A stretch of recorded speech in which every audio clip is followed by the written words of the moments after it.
لا إله إلا الله وحده لا شريك له وأشهد أن محمدا عبده ورسوله. يا أيها الذين آمنوا اتقوا الله حق تقاته ولا تموتن إلا وأنتم مسلمون. கண்ணியமிக்க அல்லாஹ்வுடைய நல்லடியார்களே, ரமலான் மாதத்தினுடைய நாட்களில் சுழன்று கொண்டிருக்கின்றோம். சென்ற வருடம் நம்மோடு பயணித்த எத்தனையோ நபர்கள் இந்த வருடம் நம்மளோடு சேர்ந்து பயணிக்க முடியாததாக அவருடைய மரணத்தை பெற்றிருக்கிறார்கள். அல்லாஹ் நமக்கு வழங்கியிருக்கக்கூடிய அந்த வாய்ப்பை முழுமையாக பயன்படுத்தி நன்மைகளை சம்பாதித்துக் கொள்ளக்கூடிய மோமின்களாக நாம் இருக்கிறோம். அதற்கு ஆசைப்பட்டவர்களாக தான் நாம் என்ன செய்கிறோம்? இந்த இரவு தொழுகை இன்னும் இந்த மாதத்தில் நம்மளால் இயன்ற அளவு நன்மைகளை தேடி தேடி செய்யப்படுவதாக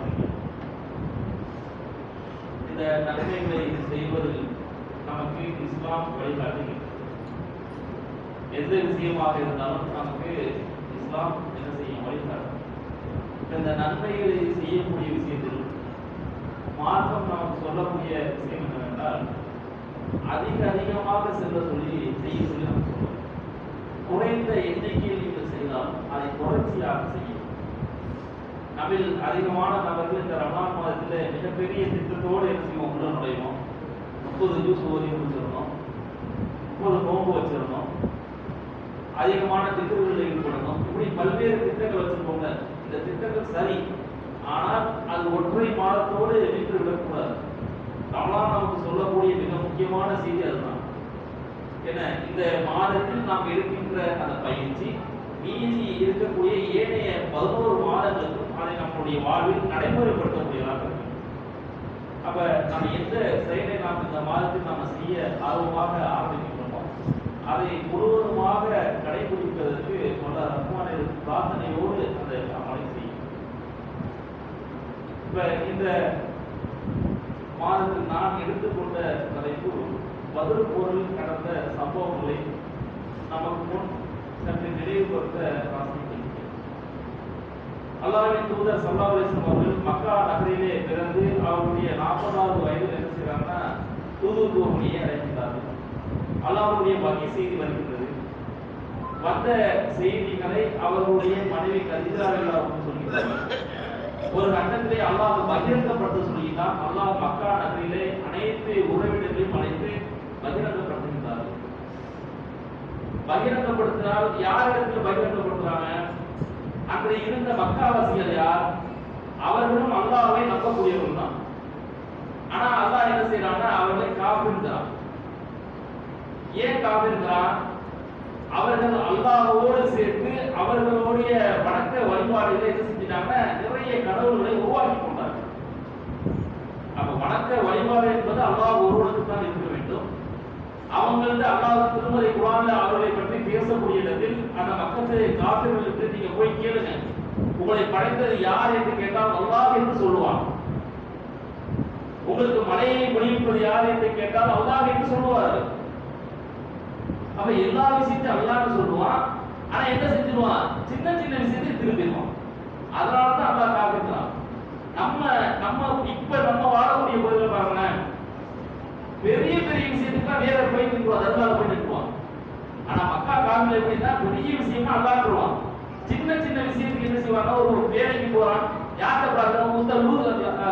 லாக்கு வரை பிரார்த்தனை செஞ்சுட்டு போறது. அப்படி அவன் உருவாக்கி வைத்திருந்த கடவுள்கிட்ட போய் என்ன செய்வான்? பிரார்த்தனை செஞ்சுட்டு போயிடுவான். ஒரு சின்ன தேவைதான், பெரிய கஷ்டம், உயிர் போற கஷ்டம் அல்லாஹ்ருவான். ஆனா நம்ம பகுதியில் இருக்கக்கூடிய மக்களை பாருங்க, பெரிய விஷயம்னா என்ன செய்வாங்க? தர்கால போயிடுவான், ஆகுறாண்ட விரைவான். அப்ப ஏராளமான முரண்பாடுகள் இருக்கு.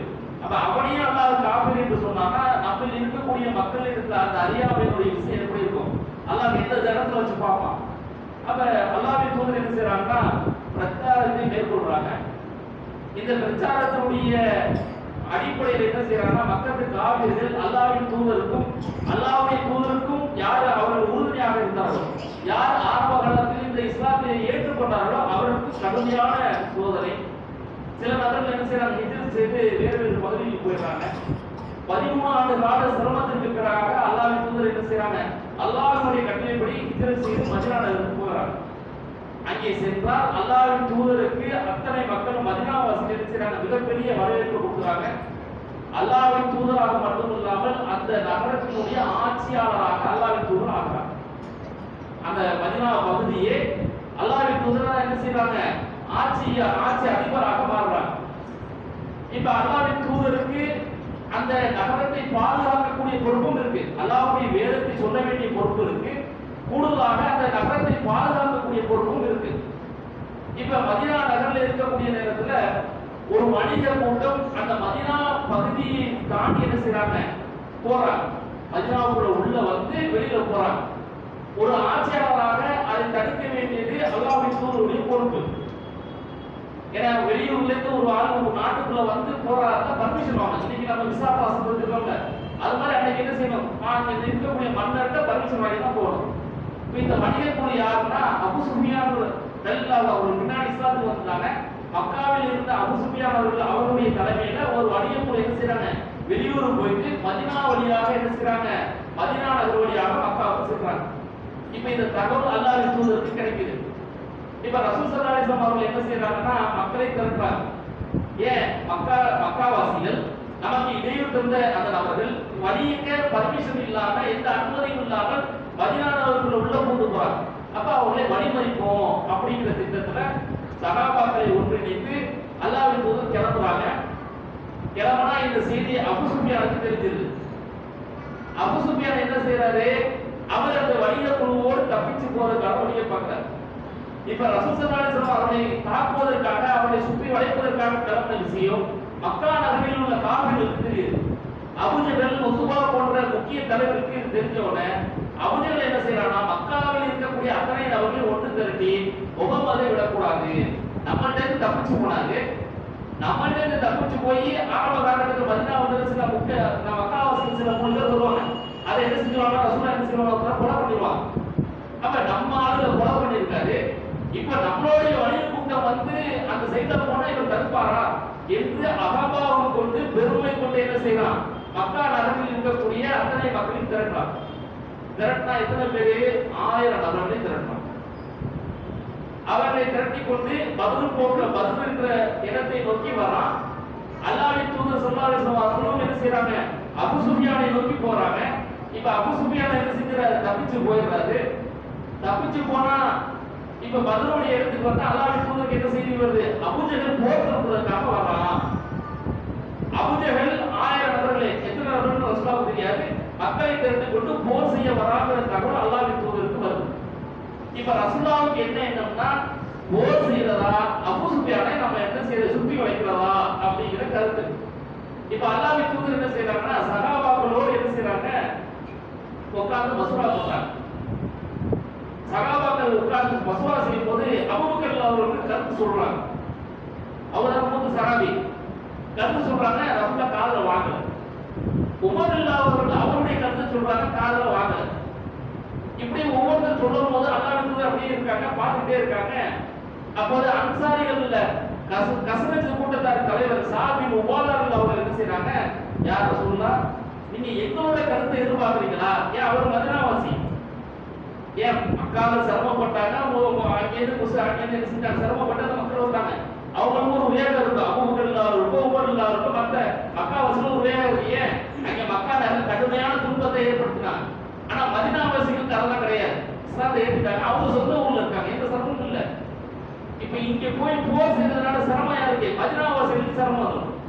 அப்ப மதீனாவாசிகள் தலைவர் அவர் என்ன செய்யறாரு, சாத் பின் உபாதா அவர்கள் என்ன செய்யறாருன்னா, ரசூலுல்லாஹ் நீங்க எங்களுடைய கருத்தை எதிர்பார்க்கிறீங்களா என்று கேட்டுவிட்டு சொல்கிறார், அல்லாஹ்வின் தூதரே, என் உயிர் எவன் கையில் உள்ளதோ அவன் மீது ஆணையாக எங்களுடைய குதிரைகளை நீங்கள் கடலுக்குள் செலுத்த வேண்டும் என்று நீங்கள் ஆணையிட்டால் நாங்கள் உடனே செலுத்தி விடுவோம். கடலுக்குள்ள போய் உங்க குதிரையை விடுன்னு சொல்லுங்க, அடுத்த நிமிஷம் மட்டும் போய் விட்டுருவோம். அதெல்லாம் மாற்றுக்கிறதுலாம் கிடையாது. அதே போன்று நாங்கள் எங்களுடைய குதிரைகளை பர்னுக்கி மாட்டு நோக்கி செலுத்துவார் நீங்கள் சொன்னாலும் அந்த இடத்தை நோக்கி நாங்கள் சொல்லிடுவோம் என்று அவர் சொன்ன செய்தியை அல்லாஹ்வின் தூதர் கேட்டுவிட்டு மகிழ்ச்சி அடைந்தார். ஏன், மிகப்பெரிய துணை யாரு, மதீனாவாசிகள் தான். அவருடைய சப்போர்ட் இல்லாம போர் செய்ய முடியாது. இந்த செய்தியை கேட்டவுடனே அல்லாஹ்வின் தூதர் என்ன செய்றாங்க, சந்தோஷப்படுறாங்க.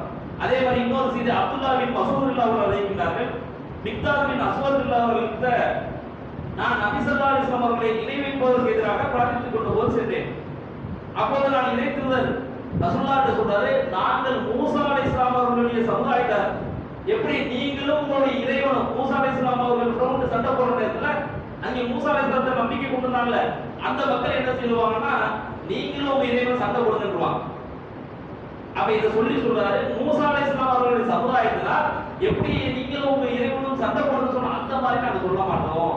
உங்களுக்கு வலப்புறமும் இடப்புறமும் முன்பும் பின்பும் நாங்கள் நின்று அல்லாஹ்விற்காக இந்த மார்க்கத்திற்காக நாங்கள் போரிடுவோம் என்று அவர்கள் அந்த சொன்ன வார்த்தையை கேட்டு அல்லாஹ்வின் முகம், அல்லாஹ்வின் தூதருடைய முகம் மகிழ்ச்சி அடைந்ததை நான் பார்த்தேன் என்று அறிவிக்கிறார். அப்ப ஏன் அவ்வளவு பெரிய சப்போர்ட் வேணும்? சப்போர்ட் இல்லாம அந்த நபர்களை சந்திக்க முடியாது. இப்ப அல்லாஹ்வின் தூதர் என்ன செய்றாங்க, தயாராகிறார் போர்க்களத்தை. அப்ப போரை சந்திச்சிருவோம், அபூ சுஃபியான் அந்த வணிக கூட்டத்தை தடுக்க வேண்டாம், போரை சந்திக்கலாம் என்று மக்களை திரட்டி கொண்டு போறாங்க. திரட்டா எவ்வளவு பேரு? மூமின்களுடைய படையில எவ்வளவு பேருன்னா 315, சில ஹதீஸ்கள்ல 316, சிலதுல என்ன செய்யுது 319 வருது. அப்ப 320 பேர் தான் கணக்கு. இருந்த எண்ணிக்கை போர் அந்த ஆயுதங்கள் சும்மா போய் போர் செய்ய முடியாதுல, ரொம்ப சொற்பமான ஆயுதம் தான் இருந்துச்சு. வாகனம் 2 குதிரை தான் இருந்துச்சு. இவ்வளவு பேருக்கும் 2 குதிரை தான் மொத்தத்துக்கு. ஒட்டகம் இருந்துச்சு. எப்படி இருந்துச்சுன்னா 3 நபர்களுக்கு ஒரு ஒட்டகம். அப்ப 300 பேருக்கு 100 ஒட்டகம் தான் இருந்துச்சு. அவங்க பயணம் செய்ய போகும்போது என்ன செய்வாங்க, ஒருத்தர் மாத்தி ஒருத்தர் தான் ஒட்டகத்தில் பயணம் செய்ய போக முடியும். அப்ப அந்த அளவுக்கு சிரமமான இக்கட்டான சூழ்நிலை எதிர்பாராம நடக்குது. ஒரு வணிகக்குரிய மறைக்க போறாங்க, போர் செய்யணுங்கிற திட்டம் கிடையாது. ஆனால் அங்கே போர் நிகழக்கூடிய சந்தர்ப்பத்தை அல்லாஹ் என்ன செய்யறான், ஏற்படுத்துறான். இப்ப என்ன செய்யறான்னா, அபூ சுஃபியான் அவர் என்ன செய்யறார், பத்திரமா என்ன செய்யறார், மக்களாவை போய் சேர்ந்துறாரு. அதை அல்லாஹ் ரப்பல் ஆலமீன் திருமறை சொல்லிட்டான், தமது இல்லங்களிலிருந்து பெருமைக்காகவும் மக்களை காட்டவும் புறப்பட்டதை போன்றும் அல்லாஹ்வின் பாதையை விட்டு மக்களை தடுத்தவர்களை போன்றும் ஆகிவிடாதீர்கள், அவர்கள் செய்பவற்றை அல்லாஹ் முழுமையாக அறிபவன். இந்த வசனம் ஏன் இருக்குதுன்னா, அபூ சுஃபியான் போயிட்டாரு, மக்காவுக்கு போயிட்டாரு. தகவலை என்ன செய்யறாரு, அபூஜஹலுக்கு சொல்லி விடுறாரு. அபூஜஹல் என்ன செய்யறாரு, ரிட்டர்ன் ஆகுமா இல்லையா? அவன் என்ன செய்யறான், அவன்கிட்ட இந்த பெருமைக்கு அல்லாஹ் அதை சொல்றான், நாங்கள் இல்லங்களில் இருந்து பெருமைக்காக அவர்களுடைய மக்களுக்கு காட்டவும் புறப்பட்டதை. ஏன் என் மக்கள்கிட்ட மக்காவாசிக்கிட்ட அவன் என்ன செய்யணும், நாங்க பெரிய வீரன், மக்கா அங்கே முகமது அழிக்கிறதுக்காக நாங்க கிளம்பிட்டோம், இதுதான் நோக்கம், வேற நோக்கம்லாம் கிடையாது. அப்ப இந்த சகலுக்காக அவர் அங்கே அபூஜஹல் கிளம்பினாங்க. அதான் அல்லாஹ் என்ன செய்யறான், சுட்டி காட்டுறான். கிளம்பி அவனை என்ன செய்யறான், 1000 நபர்களோடு 14 அங்கே மதுரை என்று சொல்லக்கூடிய இடத்துக்கு வந்து சேர்க்கிறார்கள். அங்கே அந்த முதல் நாள் இரவு ரமலான் மாதம் 17வது நாள் தான் என்ன செய்யுது, பத்ர் போர் நடக்கின்றது. அதற்கு முந்தைய நாள் என்ன செய்யறாங்க, அபூஜஹலுடைய கூட்டத்தாரும் மூமின்களுடைய கூட்டத்தாரும் பத்ர் என்னக்கூடிய இடத்துல வந்து சேர்க்கிறாங்க. அப்ப அந்த இடத்திலே முதல் நாள் இரவு நடக்கக்கூடிய சில சம்பவங்கள் இருக்கு. அதனுடைய தொடர்ச்சி அல்லாஹ்வுடைய பிரார்த்தனை என்ற செய்திகளை நாளை நம்ம என்ன செய்வோம் பார்ப்போம். வாய்ப்பு